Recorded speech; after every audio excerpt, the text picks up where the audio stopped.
Lab రిపోర్ట్లో నేరం రుజువైతే ఎలాంటి శిక్షలు అమలవుతాయండి? ఈ సెక్షన్ 274 బిఎన్ఎస్ ప్రకారం చాలా కఠిన శిక్షలు ఉంటాయమ్మా. తిరుమల తిరుపతి లడ్డు కల్తీ అనేది అత్యంత జుగుప్సాకరమైనటువంటి సంఘటనగా నేను భావిస్తున్నాను. పవన్ కళ్యాణ్ గారు దీని మీద నేను ప్రసాదం తిన్నాను, నాకు పాపం వచ్చింది దేవుడా, నాకు ప్రాయశ్చిత్తం కల్పించి అనట్లేదు ఆయన. మొన్న ఆడెవడో పనికిమాల వేధవా అంటాడు, నూనె ఎక్కువ ఖరీదు ఉంటుందా, ఆవు నెయ్యి ఎక్కువ ఖరీదు ఉంటుంది. ఇప్పుడు ఈ పాపంలో వాటా ఉన్న ప్రతి ఒక్కడో కూడా అనుభవిస్తానమ్మా. నేను మీడియా పరంగా చెప్తున్నాను. టీటీడీ ఈ లడ్డు విషయమై సినీ నటి రోజా స్పందించారు, దానిపైన మీ అభిప్రాయం ఏంటి? రోజా అనేది మనిషి మాంసానికి అలవాటు పడిన ఒక మృగం. పవన్ కళ్యాణ్ గారి యొక్క హృదయం అంత ఆవేదన చెందడానికి కారణం కూడా అదే. ఆయన జగన్మోహన్ రెడ్డి కూడా భార్యనే కంట్రోల్ చేయలేనాడు, ఇంత గొప్ప వ్యవస్థను ఎలా కంట్రోల్ చేస్తాడని అనుకున్నారు జగన్మోహన్ రెడ్డి. నమస్కారం, welcome to S4 media. Tirumala Tirupati దేవస్థానంలో లడ్డు ఏదైతే ఉందో అది జంతువుల నుండి తయారు చేసిన కొవ్వుతో చేస్తున్నారని చెప్పి ఆరోపణలు వస్తున్నాయి. ప్రతిరోజు దాని మీద వాదోపవాదనలు వింటూనే ఉంటారు. బ్రాహ్మణులు ఎంతో నిత్యగా నియమాలతో ఉంటారు. అలాంటి బ్రాహ్మణులు కూడా అలాంటి లడ్డూని సేవించి ఉన్నారు. అసలు ఏది నిజం, ఏది అబద్ధం? దీని గురించి మరింత సమాచారం తెలియజేసేందుకు మనతో ఉన్నారు ప్రముఖ అడ్వకేట్ గొల్లపూడి వెంకట ద్వారకానాథ్ గారు. నమస్కారం సార్. నమస్తే అమ్మా. రాష్ట్ర వ్యాప్తంగా హిందువుల మనోభావాలు దెబ్బతిన్నాయి. దీని గురించి వాదోపవాదనలు వినిపిస్తూ ఉన్నాయి. దీని గురించి మీరేమంటారు? ఈ తిరుమల తిరుపతి దేవస్థానం యొక్క లడ్డూ ప్రసాదం అనేది మొదలయ్యి దగ్గరగా 508 సంవత్సరాలు అయిందమ్మా. 508 సంవత్సరాల క్రితం ఇప్పుడు మనం కాపు కమ్యూనిటీ అంటాం కదా, ఈ లడ్డూ ప్రసాదానికి ముందుకు వచ్చి అప్పట్లో ఈ లడ్డూ ప్రసాదం స్వామివారికి పెడితే బాగుంటుందనే ఆలోచన వచ్చింది కాపు కమ్యూనిటీ నుంచి. ఇది చాలామందికి తెలియదు. అంతకుముందు పొంగల్ అని, పులిహార అని, అలాగే పెద్ద పెద్ద వడలు ఉండేవి, వడలు కానీ వచ్చేవి. కానీ ఒక 508 సంవత్సరాల క్రితం నుంచి ఈ కాపులు అక్కడ తిరుమల తిరుపతి లడ్డూ ప్రసాదాన్ని స్వామివారికి సమర్పిస్తే బాగుంటుందనే ఉద్దేశంతో అది కూడా ప్రత్యేకించి రాయలసీమ మరియు కర్ణాటకకి చెందినటువంటి కాపులు దీన్ని ఎక్కువగా ఇన్వెస్ట్ చేసి తిరుపతి లడ్డూ ప్రసాదానికి ఒక ప్రత్యేకత సంతరించుకునేలాగా ఏర్పాటు చేయడం జరిగింది. అయితే ఈ తిరుమల తిరుపతి లడ్డూ కల్తీ అనేది అత్యంత జుగుప్సాకరమైనటువంటి సంఘటనగా నేను భావిస్తున్నాను. ఎందుకంటే పవన్ కళ్యాణ్ గారు దీని మీద ప్రాయశ్చిత్తం చేస్తున్నారు. పవన్ కళ్యాణ్ గారు ఏదో చేస్తున్నారు ప్రాయశ్చిత్తం అని అనుకుంటున్నారు తప్ప జనం ఆయన హృదయంలో జరిగిన సంఘర్షణ, ఆయన హృదయంలో జరిగినటువంటి ఆవేదన సమాజానికి చేరవేసినటువంటి బాధ్యత కూడా మీ మీడియా వాళ్ళకు ఉందండి. ఎందుచేతంటే ఆయన ఏదో పెద్దపతి ప్రసాదం లడ్డు ప్రసాదం తిన్నాము, అందులో పశుమాంసం కల్తీ అయింది, మనం ఎంతో ఇది ఆర్తిగా పూజించే గోమాత యొక్క ఈ మాంస గుర్తులు, కొవ్వు ఇవన్నీ కూడా అందులో కలిసాయి కాబట్టి మనం పాపం చేసామనే ఫీలింగ్లో చేస్తున్నారని చాలామంది అనుకుంటున్నారు. అది తప్పండి. ఆయన చేసేందుకు ప్రధాన కారణం చెప్తే మీరు అందరూ చాలా ఆశ్చర్యపోతారు. ఇప్పుడు ఉదాహరణకి మనమే కానివ్వండి, ఎవరైనా కానివ్వండి, పెద్దలకు తెలిస్తే చుట్టుపక్కల వాళ్ళందరికీ ప్రసాదం పెట్టుకుంటాం. ఆ పాపం మనం చేయడమే కాకుండా వాళ్ళతో కూడా పాపం చేయించాం కాబట్టి దేవుడా నాకు ప్రాయశ్చిత్తం కల్పించని చేస్తాడు ఆయన. అది చాలా డిఫరెంట్ థింకింగ్ అండి. అలా ఆలోచించే వాళ్ళు చాలా అరుదు. నేను ప్రసాదం తిన్నాను, నాకు పాపం వచ్చింది దేవుడా, నాకు ప్రాయశ్చిత్తం కల్పించి అనట్లేదు ఆయన. మేము తిరుపతి వెళ్ళి వచ్చి చుట్టుపక్కల వాళ్ళకి ప్రసాదం ఇచ్చాము, మా వల్ల పాపం వాళ్ళకి పాపం వచ్చింది, మా వల్ల వాళ్ళు పాపం ఈ కల్తీ అయినటువంటి ప్రసాదం తినాల్సి వచ్చింది కాబట్టి మేము వాళ్ళకి ఇచ్చిన పాపం చూసారా, వాళ్ళతో తినిపించిన పాపం చూసారా, దాన్ని ప్రక్షాళన చేయండి, దాన్ని ప్రాశ్చిత్యం చేయమని చేస్తున్నాడు ఆయన. చాలా అద్భుతమైనటువంటి ఆలోచన. ఎందుకంటే కేవలం సమాజం కోసం బతికే వాళ్ళు మాత్రమే అలా ఆలోచించగలుగుతారు. ఎవరు పలితే వాళ్ళు అలా ఆలోచించలేరమ్మా. ఇది కల్తీ అంటారా? ఇది ఏంటంటే లడ్డూలో యానిమల్ ఫ్యాట్ కలిసింది అని చెప్తున్నారు కదా, దాని గురించి మీరేమంటారు? ఇది ఏంటంటేనమ్మా, ఇప్పుడు ఢిల్లీకి ఒక 12 కిలోమీటర్లు 12 రూపాయల టికెట్ దూరంలో గాజియాబాద్ అని ఒక ఊరు ఉంది. అక్కడ ఈ ఫుడ్ అడల్టరేషను ల్యాబొరేటరీస్ ఉన్నాయి, సెర్చింగ్ ల్యాబొరేటరీస్. అలాగే గుజరాత్లో కూడా ఉన్నాయి. ఈ 1954లో section 34 of food alteration act ఉంది. రీసెంట్గా అమెండ్మెంట్ అయ్యి బిఎన్ఎస్ వచ్చిన తర్వాత సెక్షన్ 274 ఆఫ్ బిఎన్ఎస్ ప్రకారం ఫుడ్ అల్టరేషన్ అనేది చాలా తీవ్రమైన నేరం. మెజారిటీ హిందువుల యొక్క మనోభావాలు దెబ్బతినే విధంగా జరిగినటువంటి ఈ దుశ్చర్య గత ప్రభుత్వాలకు తెలియకుండా జరిగింది అనేది మాత్రం సమాజం అంగీకరిస్తుందండి, ఒప్పుకోదు. ఎందుకు చేతనంటే మనం ఒక చీపురు ఒక బ్రూమ్ కొనేటప్పుడు కూడా అది చక్కగా పనిచేస్తుందా లేదా, ఒంగుని బెండ్ అయి తుడిచే వాళ్ళకి వీలుగా ఉంటుందా లేదా, గ్రిప్ పట్టుకునేటప్పుడు వీలుగా ఉంటుందా లేదా అనేది చూస్తున్నాం కదా. ఒక ఆడపిల్లకి మనం ఒక అనార్కలి డ్రెస్ కొట్టినప్పుడు అమ్మాయికి నప్పుతుందా లేదా అని చూస్తున్నాం కదా. భగవంతుడికి నివేదనగా ఇచ్చేటువంటి ప్రసాదాల్లో నాట్ ఓన్లీ లడ్డు అండి, పులిహోర కానివ్వండి, ఏదైనా కానివ్వండి, అన్నప్రసాదం కానివ్వండి, ఏదైనా కానివ్వండి, దానికోసం సరుకులు మనం పర్చేజ్ చేసేప్పుడు అసలు అమ్మేవాడు పవిత్రుడా కాదా, అమ్మే వస్తువు పవిత్రత ఉందా లేదా, మనం కొనుగోలు చేసిన తర్వాత దాని మీద ఏమన్నా అసలు కనీసం దాని నాణ్యత గురించి మనం పరిశీలించామా లేదా, నాణ్యత పరిశీలనకు సంబంధించిన విభాగం వాళ్ళు ఒక డెడికేషన్ తోటి, ఒక యాంటిసిపేషన్ తోటి, ఒక కాన్సన్ట్రేషన్ తోటి, ఒక చక్కని మెంటల్ బ్యాలెన్స్ తోటి చేస్తున్నారా లేదా అనేది పాలకులు చూసుకోవాలండి. ఎందుకంటే మాకు లా ఆఫ్ టార్ట్స్లో చెప్తారు, master is liable for the tart of the servant అని. తన యొక్క సేవకులు చేసే పనికి యజమాని బాధ్యత వహించాలి. అది కొన్ని చోట్ల సామాజికమైనటువంటి బాధ్యత ఉంటుంది, అవి కూడా చూడాలి. అంతేకాకుండా అసలు దీనికి నేను ఒక చక్కని సాల్వేషన్ కూడా చెప్తానమ్మా. అలా బయట కొనాల్సిన పని ఏంటండి మనకి టీటీడీలో దేవస్థానంలో స్వామివారికి జరిగే పూజల దగ్గర నుంచి అభిషేకాలన్నీ కూడా అక్కడి నుంచే ఆయన కొండల్లో ఉన్న పువ్వులతో చేస్తారు, చాలా పవిత్రంగా చేస్తారని అంటారు కదా. మరి అలాంటప్పుడు ఈ టీటీడీ వాళ్ళే చాలా మంచి ప్రశ్న మనం అడిగింది. టీటీడీ వాళ్ళే ఒక డైరీ ఫామ్ పెట్టచ్చుగా, ఒక 1000 ఆవుల్ని, ఒక 500 గేదెల్ని, వాటికి ప్రతి 10 ఆవులకి ఒక ఎద్దుని, అలాగే ప్రతి 10 గేదెలకి ఒక దున్నపోతుని మనం చేస్తూ వాటికి ఫీడింగ్ ఇచ్చుకుంటే చక్కగా మనకే క్వాలిటీ నెయ్యి వస్తుంది కదా. అలా బయట కొనాల్సిన పని ఏంటి? That kind of thinking is two harmful to the society. చక్కగా ఇప్పుడు నువ్వన్నట్టు అక్కడ పువ్వుల దగ్గర నుంచి తులసి దళాల వరకు మీకు గోదాదేవి పూజలు చేసేప్పుడు తులసాకులతో చాలా అద్భుతంగా చేస్తారు తల్లి. మరి అవన్నీ కూడా అక్కడ లభిస్తున్నప్పుడు ఈ నెయ్యిని సాంబార్కి ప్రసాదం చేసిన ఆవు పాలని వీటిలన్నింటినీ కూడా టీటీడీ వాళ్ళే ఎందుకు అసలు ఇప్పటిదాకా వాళ్ళే ఎందుకు ప్రొడక్ట్ని అలవాటు చేసలేదు, వాళ్ళు ఎందుకు డైరీ ఫామ్ స్టార్ట్ చేయలేదు? కారణం ఒక్కటే తల్లి, first of all endowments act అనేది తీసేయాలి, ఎండోమెంట్స్ డిపార్ట్మెంట్ అనేది తీసేయాలి. ఎండోమెంట్స్ డిపార్ట్మెంట్ అనేది ఉండకూడదు.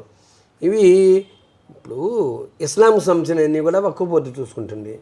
ఆల్ ఇండియా సున్నీ ముస్లిం వక్ఫ్ బోర్డు కానీ, షియా వక్ఫ్ బోర్డు కానీ వీళ్ళు చూసుకుంటారు. ఇస్లాంకు సంబంధించినవన్నీ ఎన్జిఓలు చూసుకుంటున్నాయి. రకరకాల రోమన్ క్యాథలిక్స్ అని, బేతెల్స్ అని, ప్రొటెస్టెంట్స్ అని, అపోస్తల్స్ అని, లూథరన్స్ అని బోల్డ్ అని ఉన్నాయి సంస్థలు, వాళ్ళే చేసుకుంటున్నారు. హిందూ దేవాలయాలకు సంబంధించి నీకు ప్రత్యేకంగా డిపార్ట్మెంట్ ఏంటి? How shameful it is. వక్ఫ్ బోర్డుకి విదేశాల నుంచి వస్తున్నటువంటి ఫండ్స్ కానివ్వండి, లేకపోతే చర్చిలకి వాటికి ఇతర దేశాల నుంచి వచ్చిన ఫండ్స్ కానివ్వండి, వాటి మీద ఆడిట్ ఉండదు, చెక్ ఉండదు, ఇన్కమ్ ట్యాక్స్ కట్టడాలు ఉండవు, ఏముండవు. కానీ భారతదేశంలో ఒక విచిత్రమైనటువంటి అత్యంత నీచమైనటువంటి పరిస్థితి ఏంటంటే ఎండోమెంట్స్ డిపార్ట్మెంట్కి వచ్చే ప్రతి ఆదాయాన్ని కూడా ప్రభుత్వం తీసుకుంటుంది. ఇప్పుడు ఏదైతే ఆదాయం వస్తుందని మీరు చెప్పారో, ఇక్కడ హిందూ దేవాలయాల నుంచి వచ్చిన ఆదాయం తీసుకెళ్లి చర్చిలో వర్క్ చేస్తున్న ఫాదర్లకి శాలరీలుగా ఇస్తున్నారంటున్నారు కదా, మరి దాని మీద ఏమంటారు మీరు? ఇది అసలు ఆలోచనే చాలా బార్బేరియస్ అండి. కరెక్ట్గా చెప్పాలంటే అనాగరికం. చర్చిలకు వచ్చే పడచూలకు వెళ్తే వీళ్ళ ప్రభుత్వాలు పడిపోతాయి, అలాగే వక్ఫ్ బోర్డుకి సంబంధించిన ఆస్తుల మీదకి వెళ్తే వీళ్ళ ప్రభుత్వాలు పడిపోతాయి. హిందువులు అలా కదా కదండి. మనం అంటే ఒక్కొక్కరికి ఒక్కో పార్టీ, కాపులని, కమ్మూరని, రెడ్లని, బ్రాహ్మణులని, అందరికి ఎవరికాళ్ళే మనం కలిసి ఉండం. అర్థమైందండి. మనం కలిసి ఉండకపోవటం వల్ల జరుగుతున్నటువంటి అనాగరిక చర్య ఇది. మీకు పాస్టర్స్కి జీతాలు ఇవ్వటం ఏంటండి? వాళ్ళు హిందూ దేవీ దేవతల పట్ల అత్యంత జుగుప్సాకరంగా మాట్లాడతారండి. దేవుడికి ఎక్కడనే తొక్క ఉండిన వాడు కొద్దిగా నేను దేవుడు ఎట్లేకున్నాను. మన దేవుడిని విమర్శించే వ్యక్తులకి మన దేవుడి దగ్గర నుంచి డబ్బులు ఇవ్వడం అంటే ఇంకా తిట్టరా బాబానే, వాడికి బూస్ట్. క్లియర్గా చెప్తారు వాళ్ళు. పెద్ద కొండ మీద దేవుడు కాదు, సాతాను, అందరూ తరిమి కొడితే అక్కడికి వెళ్ళిపోయి చనిపోయి దెయ్యమయ్యి సెలయ్యాడు అని పాస్టర్స్ చెప్తూ ఉంటారు. అలాంటి పాస్టర్స్కి అక్కడి నుంచి వచ్చే ఫండ్స్ నుంచి జీతం ఏంటంటే హౌ షేమ్ఫుల్ ఇట్ ఈస్. మరి వాళ్ళు కూడా యాక్సెప్ట్ చేస్తున్నారు కదా సార్, అవి శాలరీలుగా తీసుకుంటున్నారు కదా. అదే అమ్మా, ఇప్పుడు ఏం చెప్తారంటే వాళ్ళు ఉద్యోగంలో చేరేటప్పుడు మేము ఎస్సీ అని చెప్తారు. అక్కడికి వెళ్ళిన తర్వాత వాళ్ళు వాళ్ళ సహజసిద్ధమైనటువంటి వైఖరిని బయటపెడతారు. మీకు చాలా కిరాతకం అమ్మది. అసలు ఎండోమెంట్స్ డిపార్ట్మెంట్ అనేది తీసేసి పూర్తిగా నాట్ ఓన్లీ తిరుపతి దేవస్థానం మొత్తం అన్నీ కూడా రాష్ట్రంలో ఉన్నటువంటి అన్ని దేవాలయాలని కూడా హిందూ సంస్థలకి దేనికైనా అప్పు చెప్తే, అందులో కూడా మళ్ళీ లేదు ఆర్ఎస్ఎస్కి అప్పు చెప్పండి, విశ్వ హిందూ పరిషత్కి అప్పు చెప్పండి అని నేను చెప్పట్లా. హిందూ సంస్థల ప్రతినిధులను తీసుకొచ్చి అందరినీ కూర్చోబెట్టి మాట్లాడి ఒక ట్రస్ట్ కింద ఏర్పాటు చేసి చేయాలి తప్ప ఎండోమెంట్స్ డిపార్ట్మెంట్ అనేది చాలా ఇట్స్ ఎ జోక్ అమ్మా. ఎందుకంటే ఎండోమెంట్స్కి సంబంధించినటువంటి భూముల్ని టెనెంట్కి ఇస్తారు. వాళ్ళు టెనెంట్ సరిగ్గా కట్టరు. అంటే అది అన్నమయ్య సినిమాలో చెప్తారు, దేవుడి దగ్గర మనిషికి మధ్యన బోల్డ్ మంది ఉంటారు. ఐస్ బుక్ పట్టుకొచ్చి చేతిలో పెడితే వాడి చేతిలో పెట్టి అసలు చేతిలోకి వెళ్ళేటప్పటికి ఏముండదు, నీరు కారిపోతుంది. అలాగా అందులో ఆ సినిమాలో చాలా బాగా చెప్పాడు ఆయన రాఘవేంద్రరావు గారు. ఎండోమెంట్స్ డిపార్ట్మెంట్కి సంబంధించినటువంటి హిందూ దేవాలయాలకు సంబంధించి ఎన్నో భూములు అన్యాక్రాంతం అయిపోయాయమ్మా. అంటే ఆశ్చర్యపోకండి, లక్షల ఎకరాల భూమి అన్యాక్రాంతం అయిపోయింది. అది కబ్జాదారుల చేతిలోకి వెళ్ళిపోయింది. ఇప్పుడు ఎండోమెంట్స్ డిపార్ట్మెంట్ని తీసేసి ట్రస్టీ చేతికి ఇస్తే ఇవన్నీ బయటకు వస్తాయని చెప్పి, అది ఏ పొలిటికల్ పార్టీ అయినా కానివ్వండి, అది బీజేపీ కావచ్చు, తెలుగుదేశం కావచ్చు, వైఎస్ఆర్సీపీ కావచ్చు, ఏ పార్టీ అయినా కావచ్చు, అన్ని పొలిటికల్ పార్టీలలో కూడా హిందూ దేవాలయాలను ఆక్రమించినటువంటి వ్యక్తులు ఉన్నారు. కాబట్టి first of all the primary duty of all the political organisations to think about the trust. Hindu trust most is essential. Hindu దేవాలయాలపై ప్రభుత్వాలకు ఏ విధమైనటువంటి అధికారం లేకుండా ఒక ట్రస్ట్ ఏర్పాటు చేస్తే ఈ సమస్యలు కొంతవరకు సాల్వ్ అవుతాయి. పూర్తిగా సాల్వ్ అవ్వాలంటే మాత్రం ప్రభుత్వం అధీనంలో ఉన్నప్పటికీ కూడా తప్పనిసరిగా దేవాలయం మీద, అంటే తిరుపతి కొండల మీద డైరీ ఫామ్ ఏర్పాటు చేసి అక్కడ ఆవుల్ని, షీబఫిలోస్ని, గేదెల్ని కూడా మేపుకుంటూ ప్రతి 8-10 గేదెలకి ఒక బఫెలోని, ప్రతి 8 ఆవులకి ఒక మేలు జాతి ఎద్దుని, మన ఒంగోలు జాతులు ఉంటాయి కాబట్టి, అంటే జెర్సీ అవి కూడా మళ్ళీ హార్మ్ఫుల్ టు ది పబ్లిక్ అని ఆ మిల్క్ కూడా మీకు ఇవి తినడం వలన పాపం ఒకటే కాకుండా అమ్మ మనుషుల యొక్క ఆలోచన దృక్పథంలో కూడా క్రుయల్టీ వచ్చేస్తుంది. జంతు మాంసానికి సంబంధించినటువంటి ఇప్పుడు మొన్న ఆడెవడో పనికిమాల వేధవా అంటాడు, నూనె ఎక్కువ ఖరీదు ఉంటుందా, ఆవు నెయ్యి ఎక్కువ ఖరీదు ఉంటుందండి. మొన్న ఆడెవడో అంటాడు, మీరు ఆవు నెయ్యి తింటారు, ఆవు పాలు తాగుతారు, ఆవు మాంసం తింటే తప్ప అంటాడు. అమ్మ పాలు తాగుతాం, అమ్మ మాంసం తింటామా? వాస్తవం అంతే కదా. ఇప్పుడు మన దాంట్లో ఏంటంటే ఎత్ర గవయంతు పూజ్యతే తత్ర కృష్ణో చక్రధర, ఎత్ర కృష్ణో చక్రధర తత్ర శ్రీ విజయోర్భూతిద్దువ నీతిర్మ తిర్మమ.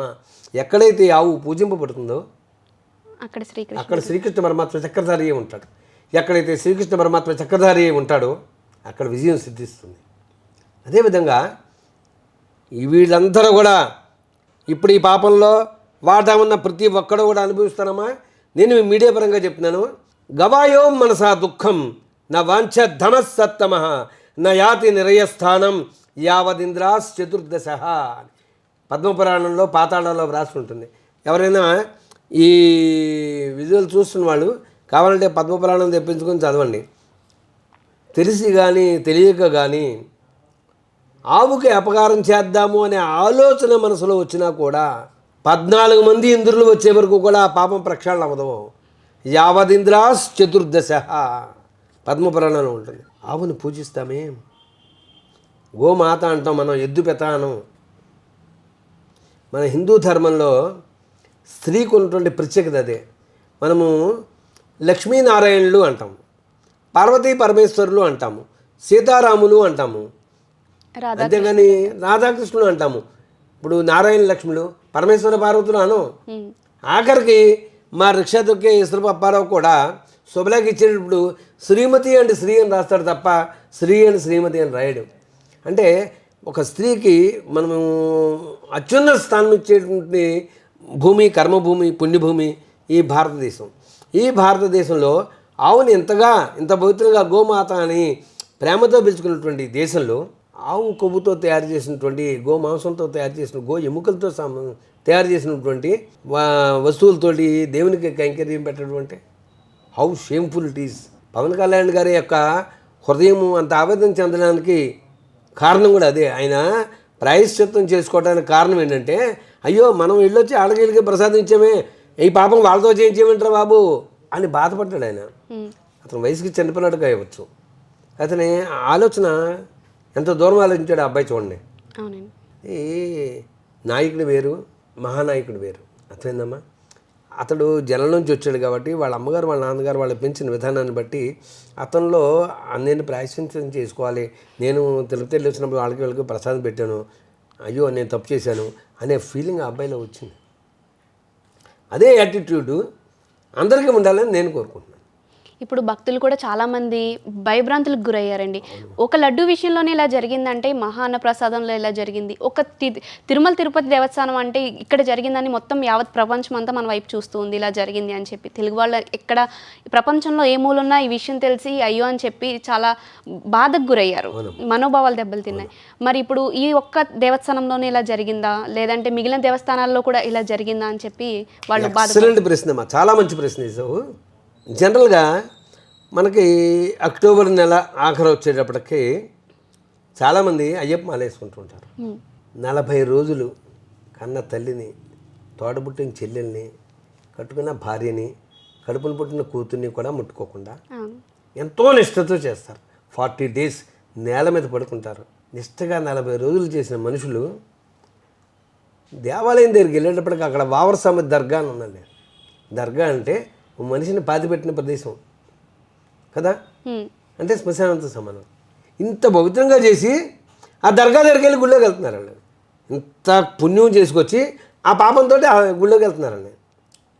అక్కడ వీళ్ళకి ఇచ్చే ప్రసాదంలో కూడా ప్రతి ఒక్క దాంట్లోనూ కూడా కల్తీ జరుగుతుందని చెప్పి దగ్గరగా 1972-73లోనే గొడవలు జరిగాయి. గొడవ జరిగితే దాన్ని అక్కడి కేరళ ప్రభుత్వం కదండి, వాళ్ళు కమ్యూనిస్ట్ ప్రభుత్వం కాబట్టి వాళ్ళు దాన్ని తొక్కుపెట్టేశారు.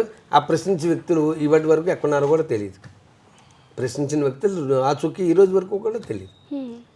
నాట్ ఓన్లీ అక్కడే కాదండి, ప్రతి చోట కూడా ప్రతి పెద్ద దేవాలయము, పెద్ద తిరుపతి, చిన్న తిరుపతి, మన సత్యనారాయణ స్వామి గుడి, సింహాచలం అప్పన్నరసింహ స్వామి గుడి, మంగళగిరి పానకాల స్వామి గుడి దగ్గర నుంచి ప్రతి చోట కూడా ప్రతి పెద్ద దేవాలయంలో కూడా ఆ దేవాలయాలు తమకున్న నిధులతోటి కంపల్సరిగా వాళ్ళు ఈ గోశాలల్ని వాటిని ఏర్పాటు చేసుకుని వాళ్ళకి కావాల్సిన నెయ్యిని, ఆవు పాలని, ఈ మిగిలిన పాలని ఇవన్నీ కూడా కేవలం వాళ్ళ యొక్క డైరీ ఫార్మ్స్ నుంచే వాళ్ళు సప్లై చేసుకోగలగాలని నేను మీ వేదిక నుంచి చెప్తున్నాను. ప్రభుత్వం ఈ పట్ల చక్కని ఆలోచన చేయాలని, అంటే ఆ చర్య కూడా యాజ్ క్విక్లీ యాజ్ పాసిబుల్. ఎందుకంటే మందు తాగాలంటే రేపు తాగుదాం లేని పోస్ట్పోన్ చేయాలి. ఎవరికైనా కాలేజ్ ఫీజు కట్టాలంటే వెంటనే కట్టాలి. మంచి పని అనేది వెంటనే చేయాలి. అంటే ఇది నా ఆలోచన. టీటీడీ ఈ లడ్డు విషయమై సినీ నటి రోజా స్పందించారు, దానిపైన మీ అభిప్రాయం ఏంటి? విషయం ఏంటంటేనే ఈ విషయమై ఎవరైనా పెద్ద మనుషులు ఎవరైనా మాట్లాడారనుకోండి దానికి సమాధానం చెప్పచ్చు. రోజా అనేది మనిషి మాంసగానాలకి అలవాటు పడిన ఒక మృగం. నగర ప్రజలు ఓట్లు వేశారో, వీళ్ళు ఓట్లు కొనుక్కున్నారో, నగ్గారో, రాజకీయం ఇదంతా పక్కన పెట్టేమ్మా, పొలిటిక్స్ కింద పక్కన పెట్టాను. ఆదివారం ఒకలాగా, బుధవారం ఇంకొకలాగా మాట్లాడే మనిషి రోజా. ఆవిడ తను చెప్పిన మాటల్ని తనే ఖండిస్తూ ఉంటుంది. సరైనటువంటి అంటే స్థిరత్వం లేని మనిషి. కరెక్ట్గా చెప్పాలంటే మరి నేను మీడియా ముందు ఎలా మాట్లాడుతూ ఆ ధర్మం అమ్మని అనుకుంటున్నాను. ఒక మహిళకు ఉండవలసినటువంటి ఏ లక్షణం కూడా అమ్మాయికి లేదండి. ఆ అమ్మాయి మాటలైతే పట్టించుకోకల్లా, ఆ సమాధానం చెప్పాల్సిన పని లేదండి. She's a rogue. మీరు ఆర్ఎస్ఎస్ నాయకులు కదా. నేను ఆర్ఎస్ఎస్లో నాయకులు ఎవరు ఉంటారమ్మా? మా అందరికీ కూడా అమ్మ. ఇప్పుడు భగవద్ధ్వజం అని ఉంటుంది. మేము ఆ ధ్వజానికి తప్ప ఇంకెవరికి ఉపయోగం ఉండవు. మాకేంటంటే అమ్మ కంటే, నాన్న కంటే, గురువు కంటే, ఆ దేవుడి కంటే భరతమాత గొప్పది అని మాకు ప్రవచించారు. అది మా నాన్నగారు, మా అమ్మగారు వాళ్ళు మాకు చెప్పారు, మేము మా పిల్లలకి చెప్తున్నాము. మేము భగవద్ధ్వజానికి తప్ప దేనికి ఉపయోగం ఉండవు అమ్మ. ఆర్ఎస్ఎస్ స్వయం సేవకులు, మేము మామూలు స్వయం సేవకులు. మాకు నాయకులు ఎవరు? ఆర్ఎస్ఎస్లో ఎవ్వరూ నాయకులు ఉంటారు, ఎవ్వరూ కూడా నాయకులు కాదు. అది మోడీ గారు కానివ్వండి, మేమందరం పని చేసుకునే వాళ్ళమే. ఆర్ఎస్ఎస్ తరఫున వెళ్ళి హిందూ ధర్మం పట్ల, దేశం పట్ల, ప్రజలకు ఉన్నటువంటి బాధ్యతను అట్లనే తెలియజేస్తూ ఉంటాము. ఎక్కడైనా ఏదైనా కలామిటీస్ ఏమైనా వస్తే, అంటే విపత్తులు, ప్రకృతి విపత్తులు ఇలాంటివి వచ్చినప్పుడు ఎవరి దగ్గర ఒక రూపాయి కూడా మేము విరాళం తీసుకోకుండా, ఎవరైనా సరే మీ ఆర్ఎస్ఎస్కి విరాళం ఇచ్చామని చెప్పేవాళ్ళు ఎవరు ఉంటే ముందుగా రమ్మనండి.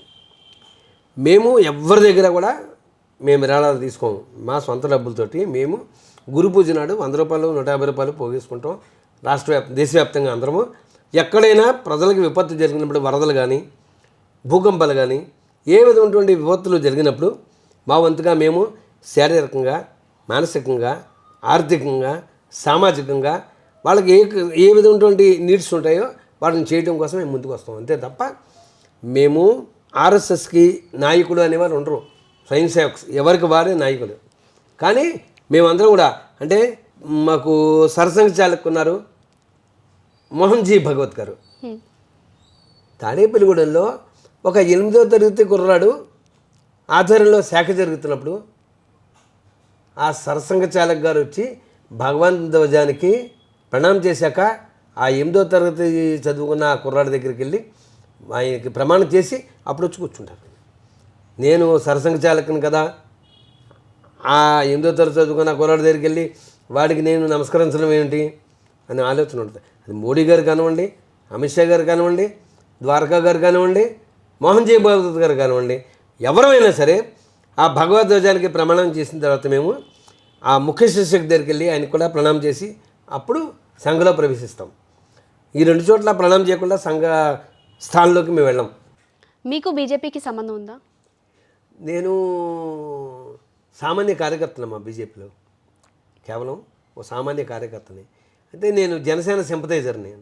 నాకు పవన్ కళ్యాణ్ గారి ఆలోచనలు కానీ, వాళ్ళు అంటే నిస్వార్థంగా వాళ్ళు చేసే సేవ, జనసైనికులు నేను చాలామందిని చూస్తున్నాను, వాళ్ళందరూ చేసే సర్వీస్ చేసే విధానం.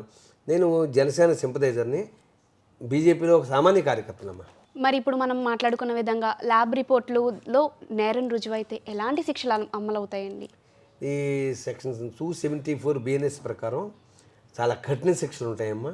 ఇవన్నీ ప్రూవ్ చేయాలంటే ల్యాబ్ రిపోర్ట్స్ రేపు పొద్దున్న ఏం చేస్తారంటే అమ్మా, ల్యాబ్ రిపోర్ట్స్ రాంగ్ వచ్చాయి, లేకపోతే వీళ్ళేమో ఫ్యాబ్రికేట్ చేశారు, లేకపోతే వాళ్ళని సైంటిస్టులని ఇన్ఫ్లుయెన్స్ చేశారు. అవన్నీ రకరకాల బిల్డింగ్స్ ఉంటాయమ్మా. కఠినమైన చర్యలు ఉండాలని మాత్రం కోరుకుంటున్నాం. భవిష్యత్తులో ఇలాంటివి మళ్ళీ మళ్ళీ రిపీట్ అవ్వకుండా ఉండాలి అంటే అసలు ఎలాంటి చర్యలు తీసుకోవాలంటారు? ఇందాక నేను చెప్పాను కదమ్మా, చక్కగా ఏ దేవాలయం కాదు దేవాలయం వాళ్ళు ఫుల్ రిఫార్మ్స్ ఏర్పాటు చేసుకుంటే అసలు ఈ ప్రాబ్లమే అరైజ్ అవుతుంది. ఎందుకంటే ఈ పులిహోర అవి చేయడం కోసం అగ్రికల్చర్ ఫీల్డ్స్ ఉన్నాయి కాబట్టి వాళ్ళ రైస్ వాళ్ళకు ఉంటుంది. మీకు ఏంటంటేనండి, డెఫినెట్గా ఎండోమెంట్స్ డిపార్ట్మెంట్ మాత్రం తీసేయాలి. ఎండోమెంట్స్ డిపార్ట్మెంట్ ఉంటే చాలు.